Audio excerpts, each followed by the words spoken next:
Hey, so I did a little bit of research about recording lessons and sharing them with students, and I came across a few websites that I thought would be awesome for our purposes. Each of them have pros, each of them have cons. This video is going to kind of address the pros and the cons, as well as show you how to utilize these two different websites or apps. So that being said, if you look at where it says Loom-website and Zoom-app, or if you look in the comments below, I'm going to put this on YouTube, you'll be able to see where the timestamps are for where these trainings begin, so that way you can jump to a specific one if you ever need to revisit or if you already know which one you want to use. So without further ado, we are going to go ahead and get started. I'm going to shift Canva over here. The first one we're going to talk about is Loom. I've used Loom before. I love Loom. I haven't used it a ton, but it is very similar to what I am using to make my videos right now. But Loom is a free version of that, which is really nice. To sign in with Loom, you'll just go to loom.com/login or sign up for free. You'll just sign in with Google. We don't have any specific Confluence Loom account, so you'll just sign in with your regular Confluence information and you'll have whatever Loom offers. So what you'll see when you first get in there is my library, and my library holds all of the videos that you've created. You'll see that it also lets you know how many people have seen your video, any comments and or reactions that are on your video. So this is great if you want to keep track of how many kids have viewed your video via that URL I'll tell you more about later. You also have an archive. You are welcome to archive any videos that you no longer want in your active videos page. That will also deactivate the links, I believe. That being said, it offers, it's very free, it's a verbose free website. I love it, but there are a few cons that we should talk about really fast before we dive into how to use it. The first one is that you are limited to 5-minute videos. If you have Loom Pro, you're able to do longer videos, but anything that is on the free version of Loom is 5 minutes only. So it might be great for a mini lesson, it might be too short, or it might be great for teaching one skill or concept, but it's only 5 minutes, so you have to be careful with your time. In addition, if you look up here, it will tell you how many free videos you have left. Loom offers you a base of 25 free videos.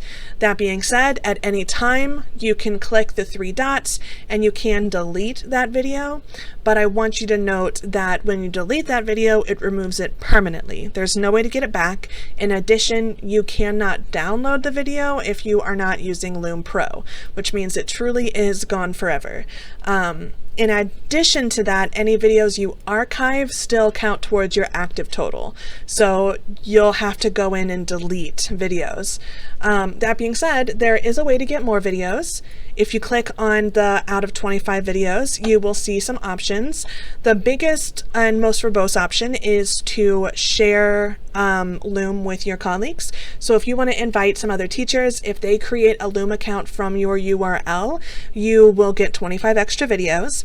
And then when they make their first video, you'll get another 25. So you could get up to 50 more videos and have a total of 75, but that relies entirely on somebody else's usage. So it's not a perfect system by far.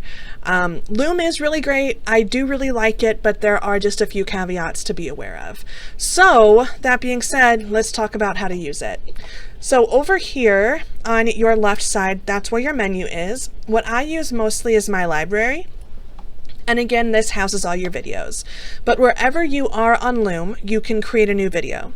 You'll either record a video by clicking down here, or if you're in my library, you can click the blue new video button. You can also add folders. It's cool. So I'm going to go ahead and do a new video. I would like to record a video. Now Loom will give you the option when you click record video to record a window, a tab, your screen, all of it. So what you'll do is you'll select which screen you would like to do, and I will go ahead and do, I'll actually do current tab. If you wanted to do window, I'll show you what that looks like actually. I'm going to go ahead and turn off my camera. So I'm using my camera on Camtasia, which means it's not going to work on Loom. It should also automatically connect you to your right microphone, but if it doesn't, you can just click right there and select the microphone you need. So for example, mine is on Realtek, which is what the laptop normally should be on, but I'm using my CM Tech microphone right now, so I might click that just for clearer sound. And you'll notice right here it's a reminder of a 5-minute recording limit. So what you'll be able to do is click Start Recording, and you'll be able to select which screen you would like to record. So let's go ahead and record this one. And then it is going to give me a countdown. And it is now recording this specific window. So I can click through it. It will show up on the recording later. Clicking through, it's awesome. Look at all these pros and cons. And when you are finished, you will just click the red stop button. You can also click a pause if you would like. They're both suitable. So we can actually go ahead and play it. And it is now recording this specific window. So I can click through it. It will show up on the recording later. Perfect. So you can see that it has recorded everything that was on that window. It didn't record anything else on my laptop. It recorded what was on that window. Another really cool thing that Loom does is, and you might have just seen it, it automatically titles and adds a description to your videos when you create them by utilizing Loom AI, which is pretty cool. There are other things that you can do with Loom AI, but again, this is still the free version of that. In the same area, you can track activity. You can also view the transcript, which is very cool. You can copy it. I believe you can correct it, which is cool. You can see your views, and you can also access the settings. So there are some limited editing options here that you can play with, but for the most part, you won't have to because you'll just be recording quick lessons for your kiddos. When you are ready to share a video, you have a couple of options. I'm going to show you how to do it from this screen and then from your home screen. So from here, you'll click Share, and you'll be on this share, which is correct. And you can either add in specific emails, which I don't necessarily recommend. You can instead copy the link, and then you can go and paste that on Google Classroom. When you do that, students will be able to access your video just by clicking that link, which is really nice. If you are home, let's go take a look at my library. When you are in my library, you can access all of your active videos. So mine is right here. I can either click into it, or I can click this nice copy link, and it will automatically copy the link for me. Then I could just paste that same link into Google Classroom. So that is how you utilize Loom. I really enjoy it. I really like it. I've used it before, as you can see. I really like it, and if I didn't have Camtasia, I would be utilizing Loom much more often. That being said, let's go ahead and talk about our second option, which is Zoom, the app. So I'm going to go ahead and get it pulled up. You should have Zoom on your computer already, but if you do not, you'll want to download the app. When you do that, you can either call Cameron or I, and we will come and we will ensure that it is downloaded correctly on your laptop. You'll probably just need admin permissions, which we can absolutely do. Now, the reason I suggest Zoom is because A, it's easy, you've used it before. We used it when we were doing hybrid teaching, you used it for meetings, it's something you're already familiar with probably. It does the same thing that Loom does, where it records your screen, your voice, and your face, so that's awesome. And this is another one that's easy to download. And then usually what I do is I upload it to Drive, and then I add that to Classroom, and I'll show you how to do that later on. Of course, there are some cons, as there always are. The first one is that there are no editing features, so all mistakes and all starting and ending of the video are included in your recording, so that's something to be aware of.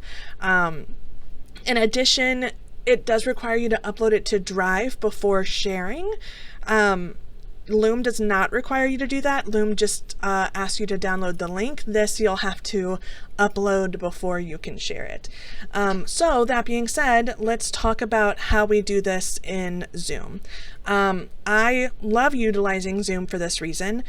During COVID, when we were hybrid teaching, this is how I would teach my lessons to my virtual kiddos. Of course, they were in the class virtually while my other kids were physically in the class, but for the students who missed class or for students who wanted to review it later on, I would add a video to Google Classroom, and this is how I created it before I had my current application. So what we're going to do is click New Meeting, and it's going to open up a brand new meeting for us. We are going to join with computer audio, and then just to make sure everything is good, I'm going to click video. It is on HP HD camera, but you will not be able to see it because Camtasia is using my camera, so I'm going to turn it off.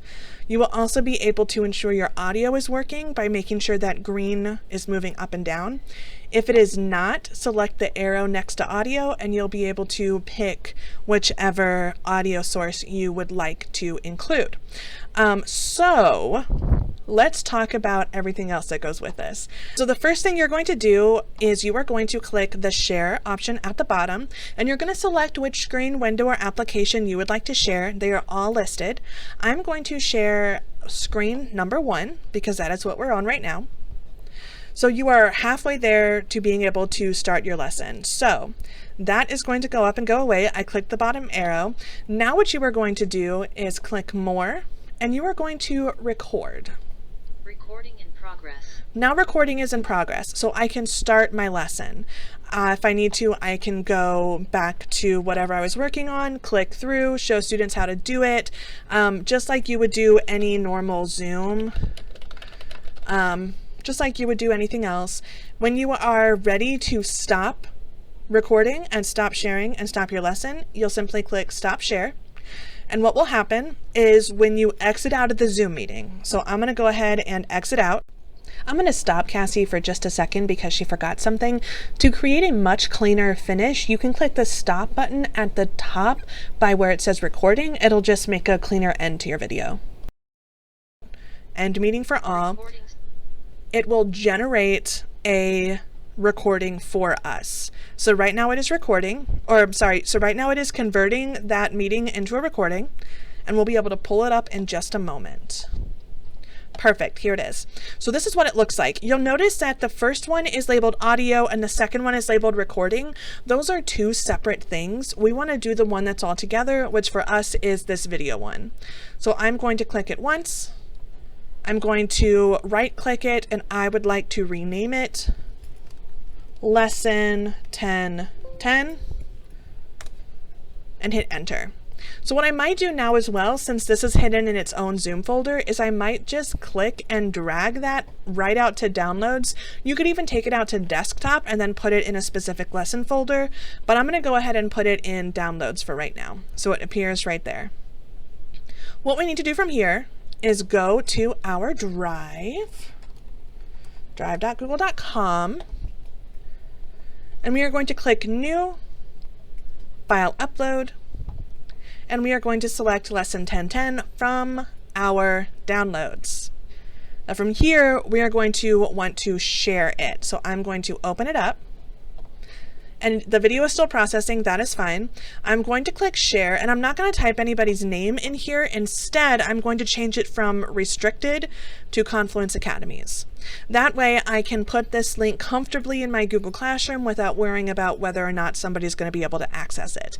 So when you're ready, you'll just click share, copy link, and pop that bad boy into Google Classroom, or if you're emailing them, or if it's GoGuardian, you can do all of that. So those are my two options that I have for you. They are Zoom and they are Loom. I am getting ready to create another video about utilizing Canva in the classroom, specifically the Canva video options. I did not include them in this video because Canva takes a lot more work on the front end. In addition, it's a bit more of a verbose topic, but it is one of my favorites. So I will get that ready to send it to you as well. But this is what I love. Zoom and Loom are two perfect options. They'll get the job done quickly, easily, and efficiently. I am here if you have any questions. Please hit me up, let me know. I will come and check on you soon to make sure you got this video and to make sure things are looking okay. I appreciate you a lot. Good luck.